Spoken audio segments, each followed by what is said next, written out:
My name is Marysol Quevedo. I'm assistant professor of musicology at the Frost School of Music at the University of Miami. And the title of my book is Cuban Music Counterpoints, Vanguardia Musical in Global Networks. I am a musicology professor, so I'm teaching all kinds of courses in terms of like prose seminars in musicology and ethnomusicology as disciplines, classical music of the 20th and 21st centuries, music of the Baroque, music of Latin America, intro to Cuban music. So as you can see, my interests are quite varied and diverse, and that kind of shows the background that I have as being classically trained musician from San Juan, Puerto Rico, but also very interested in all of the traditions from Latin America.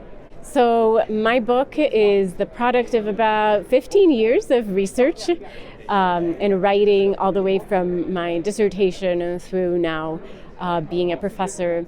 And I think some of the most rewarding things have been the things that I've found confusing and unexpected, and the connections, right? I found that Cuban composers after the 1959 revolution were using really experimental and avant-garde techniques.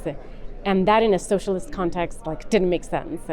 And so exploring how they justify that, why they were doing that, and to find out that they were doing it through aesthetic and political reasons. They were justifying their use of experimental and avant-garde techniques in the service of the socialist revolution was really interesting and confusing and perplexing. And I think that's one of the main things I would love people to take away, is that this is not black and white, it's not cut and dry. Sometimes we think of these like East-West binaries of the Cold War, of the Soviet Union and the United States, and actually the Global South related to these two superpowers in very different ways, in very diverse ways that really problematize the narratives that we have of what classical music in the mid-20th century could be, could do, could mean to different constituencies.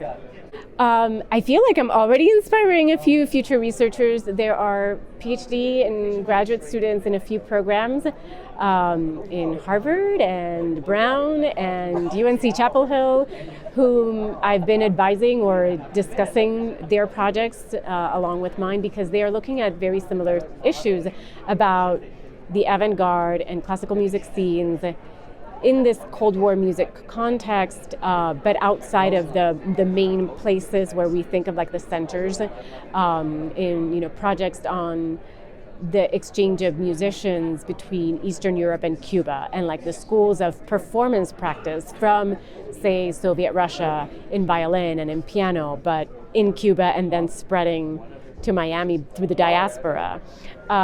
Students working on the populist movements and in Chile, and like Chilean leftist movements, and not looking beyond the traditional like Nueva Canción of Violeta Parra and Victor Jara, but actual classical music scene. I just saw a beautiful paper delivered by a student about this on this very topic. So these kinds of things are very exciting to me, to see like that this is just the foundation of this of what classical music outside of Eastern Europe and outside of the United States looked like, sounded like, how it was articulated by the composers, by music critics during the Cold War is really interesting to me, and it seems to be interesting to younger scholars, so I'm very excited about that.